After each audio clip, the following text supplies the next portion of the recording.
5 ang patay sa salpukan ng eroplano sa Japan. Nasa pulpa sa video ang pagsabog at pagliyab ng eroplanong mahigit 300 ang sakay. Yan at iba pa sa report ni Marlene Alcaide. Sa runway na ito kanina sa Haneda Airport sa Tokyo, Japan, bigla na lang sumabog at nagliyab ang kalalanding lang na eroplano galing Hokkaido. Pati ang dinaanan nito, nag-apoy rin. Sa video na ito, kitang-kita ang lakas ng lagablab. Mabilis namang rumusponde ang mga bumbero. Bukod sa labas, may sunog rin sa loob mismo ng eroplano at makikita ang apoy sa bintana. Mahigit 300 ang sakay niyan at sa kabutihang palad ay nailikas agad sila.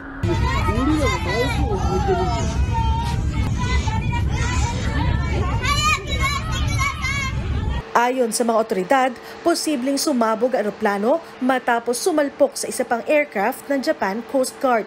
5 miyembro nito ang namatay, bagamat nakaligtas ang kapitan. Inaalam na rin kung may Pilipinong nadamay.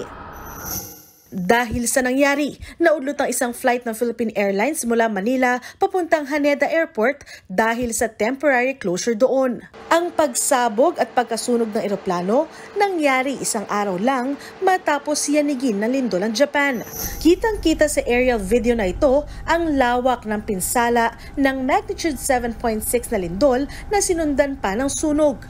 Maraming bahay rin ang nawasak at napitpit ang ilang sasakyan. Nag-iwan din ng lindol ng malalaking bitak sa kalsada. Pansamantala munang nananatili sa mga evacuation center ang mga apektadong residente. Pansamantala ring nakatira sa City Hall ang nasa 35 Pilipino roon. Sabi ni Philippine Ambassador to Japan Maylene Albano, nasa 1,300 ang Pinoy na nasa Ishikawa Prefecture.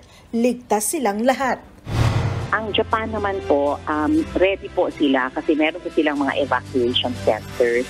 So yun po ang initial advice, yung pwedeng makalipat dun sa possible tsunami affected areas, pinalipat po nila.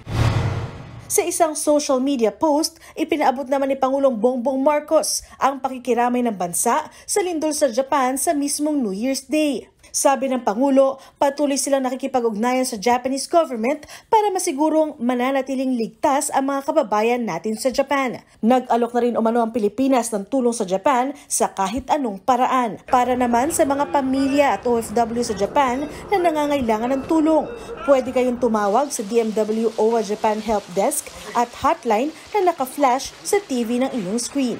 Nagbabalita mula sa Frontline, Marlene Alcaide, News 5. Mga kapatid, may Los Baños po. Huwag magpahuli sa mga balita at impormasyong dapat ninyong malaman. Para sa mas malawak na balitaan at diskusyon, mag-follow at mag-subscribe sa social media pages ng News 5.